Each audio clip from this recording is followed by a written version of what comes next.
I really love the quotes, and you've seen this in the training before, but I think it just really sets the tone of a different perspective. So the parent-professional relationship. So here you are, the professional, eagerly awaiting your new dance partner. Your arms are stretched out, inviting us parents to enter your world. We, parents, have not chosen this dance.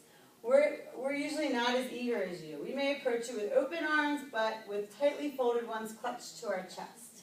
We may feel reluctant, ambivalent, and often unwilling. For one thing, if we choose to join you, we have to acknowledge that our child has special needs. And this could be having a challenging behavior, needing support and social skills. Like, I want you to think outside the box of the definition of special needs here. And we have to acknowledge that we're entering your world, one that is initially unfamiliar and frightening. Entering into our partnership with you demands that we let go of our dreams and begin to build new ones. And this one is the priority for parents and for professionals often differ, right? It is as if we each have our own set of headphones and are listening to our own music with its own tune, words, and rhythm. There's the mother song, the father song, the speech pathologist song, the neurologist song, and the teacher song. Sometimes the only song we can momentarily agree on is Hit the Road Jack and Don't You Come Back Anymore.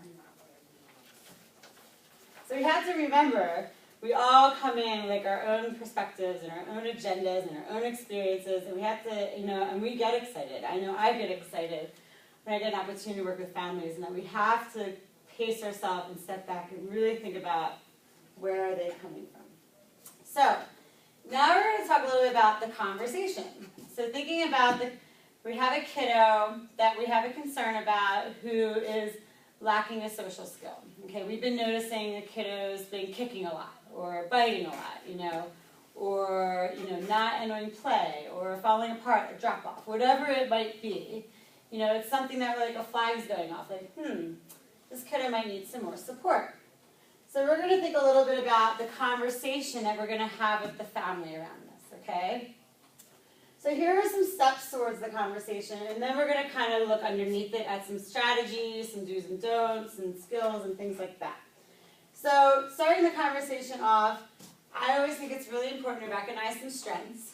So if you're sitting down at a conference, doing the 5-to-1, talking about some of the things the kiddo likes to do in class, maybe who her friends are, maybe her favorite times of day, maybe a story that made you laugh, maybe, wow, they're really doing a lot of artwork, I'm noticing their fine motor grip is expanding, they're sorting a lot, so, getting that opportunity to really build, focus on the strengths, because, yeah, we're going to recognize that there is a challenge that's happening, but we're going to do it in a way that not in a negative environment, right? So we're going to build that up.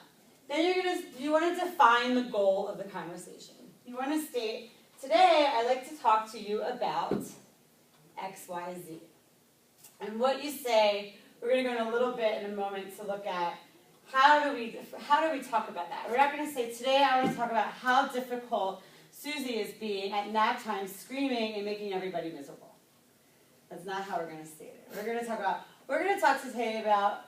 to talk today about some ideas around how we can help Susie have a successful nap time.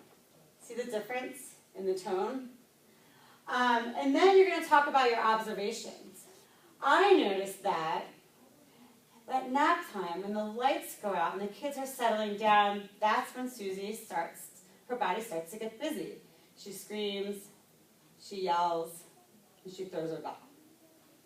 Not fact. They're facts, right? They're not, oh my gosh, it gets so loud and all the other kids can't sleep and she's being inappropriate and she's being really disrespectful and rude, and see how we're putting in our opinions in there and we're describing it with our own emotions and our own experience, but it's not the fact, because not everybody's going to see it that way. So just describing it specifically.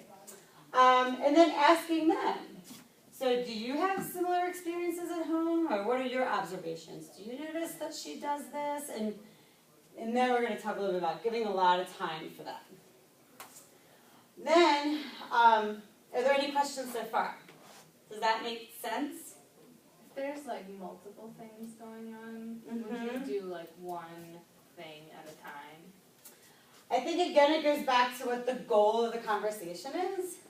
Okay. And so it could be, for example, multiple things going on throughout the day. I'm just talking about like Give me an example. That's okay.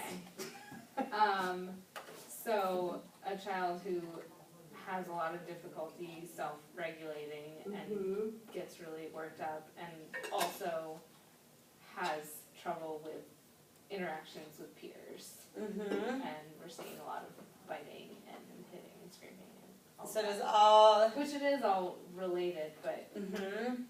feel like they are somewhat separate. Right. So I would think about. You could do it two ways. You could talk about. Today I'd like to talk to you about, and you can name specific behaviors. You know, like the kicking and biting and throwing. You could do it that way, or to me it also sounds like that's one option. The second option, it sounds like that he seems to get dysregulated, although we don't want to diagnose, and we'll talk about that in a second. But Yeah. he seems to do X, Y, Z in the classroom, Yeah. and then when you talk about the observations, you can say, I notice this happens when X, Y, Z. Okay. The example I did, I talked more about the specific routine. Instead, I said I noticed that during nap time, these things happen. And then, when this happens, do you see the difference? You can focus on a specific behavior, or a couple behaviors, or a specific routine. Okay. And then you're still getting the opportunity to talk about, describe the behavior, talk about some things that's happening during the day, and what some responses are. Do you see that Yeah. difference? Was that clear? Did it help you guys? Okay, that's a great question. And I think maybe something like if you feel like if sometimes there's like a lot going on, and I feel like if you feel like it's a lot and like there's a lot of things that need to be worked on, remember how that's going to feel to the parents, and maybe instead of being like there's X, Y, and Z, just focus on X, so the parents don't think, holy moly, Right. I am doing a terrible job, and like me, like if you're feeling like, wow, there are so many different things that aren't working, like focus on maybe one, because then you have like a success, and then you can, move on without making the parents feel like, Yeah, and chances are, even just picking one of all those, chances are the child, remember, probably has an unmet need, right? There's a skill that they don't have. They're trying to avoid or obtain something. So wherever you start, chances are you're going to get to a point, whatever plan you come up with, that's going to help extinguish all those other pieces. Because there's still this underlining unmet need. Remember the iceberg? So whatever you pick, it's going to help with all the other areas. That's why, like, when I work with families in their homes, I talk about, I help them to come up with a time of the day that's really hard for them, because the skill is going to come out that's needed, and they're going to be able to apply it and the strategies to support it in other parts of the day. Does that make sense? So, yeah, totally great point. You don't want to overwhelm the family. So then it's really talking about, your goal is to really help the child learn their skills. So remember, notice I keep talking about supporting the child, teaching them a skill. I'm not focusing on the fact they have a challenging behavior. I'm not focusing on the fact that there's all this angst and anger and safety and, we're not going to focus on that, because think about the tone of the conversation, how different it is. Then we need to talk about your child's challenging behavior. If it doesn't get better, then he's going to have to find another school, right? Oh, I noticed that he's really having a hard time asking a friend to play. So he's been yelling or hitting them. I think we could teach him something different to do. You see that difference? It's huge. It's really supportive. Really emphasizing the idea of the working together is a really big piece. So you guys do a great foundation on that. So continuing about how can we do this together? What can I do to support you guys? Like what works for your schedules, things like that. Getting their input. And then if there are some strategies in place, so in Chelsea's case, for her circuit, she's trying some strategies out in the classroom already. So she can start saying, oh, well, we noticed in the classroom, if we hold his hand to walk outside, that it works, you know, or we show him our visual or schedule of the day, and that seems to help him calm down. So there's some strategies that you're already doing in the classroom. You can start to introduce that to families. And again, I love that you brought up don't overwhelm, because I do this to Chelsea all the time. I get really excited and have a lot of ideas. Right, Chelsea? She takes it so well. And we don't want to overwhelm them. So again, like you were saying about the list of behaviors. So don't do what I do. You know, giving them one idea to try if it's working in the classroom.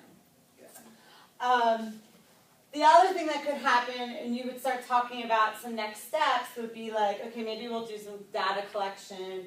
Maybe we'll try some strategies at home. Maybe we'll find some resources. Maybe we'll schedule another meeting. You might go into a positive behavior support plan. But today we're not going to focus on those things, but those would be some examples of next steps. Questions so far? What if you're talking about like a behavior that isn't really relevant to home time? So, you know, like specifically like interacting with peers. You know, I feel like a lot of times when we talk about challenging behaviors surrounding that, the parents feel like, well, we don't see that as much because we're not in the same, you know, boat as you guys for that. And so when you're trying to like teach that specific skill, how do you support the parents in like helping them implement it at home, even though they're like a little bit separate? Yeah. So I would think a couple of things. Like one, I would explain to the parents that we're always working on skills that can be generalized throughout everywhere. So at the park, with their family visits, you know, here at school, when they go to kindergarten, things like that. So that the skill isn't to fit your need in the classroom, it's to fit the child's need for success in a broader area of life. Okay. And then there was something else. And then, you know, always, I think explain to the parent that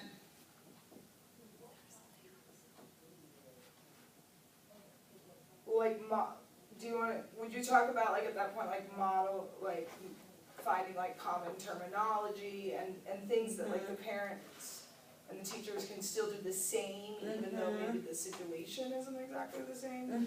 Like talking about like safety rules and expectations and using things like that. Yep, you also might suggest to the family, so it's good to give them that information of like some of the practices, some of the resources and things that you use in the classroom, and it might also be good to support the family in ideas around like play dates, and you know, maybe if they don't have outside relationships at school, maybe you can help the mom and dad to build some, you know, thinking about the map, you know, building some relationships for them and setting up those opportunities. And I think, again, it's going back to focusing on, and these are one of the big pointers, not what do you need as a teacher, not what does the classroom need, but what the child needs. You know, not like what the parents doing wrong, you know, but what are their needs? Do you see that difference? Because no matter what, it's going to be used in all areas of their life, even if they don't have the opportunity right now. Okay. Is that helpful? So in your handouts are the do's and the don'ts. And so this is a really great guideline thinking about what you can talk about, how to talk with families about problem behaviors, what are the things that are great to do and ways to start those conversations, and what are the things that you want to stick away from. So maybe just take a minute and look at that, and if there is actually in your handouts a bigger version of this, it looks like this. So take a minute to look at that and tell me if there's something that jumps out of you. So everyone can like think of one, see like one thing, you're like, oh yeah, good point. Or oh, I've seen that. Or oh, I've done that.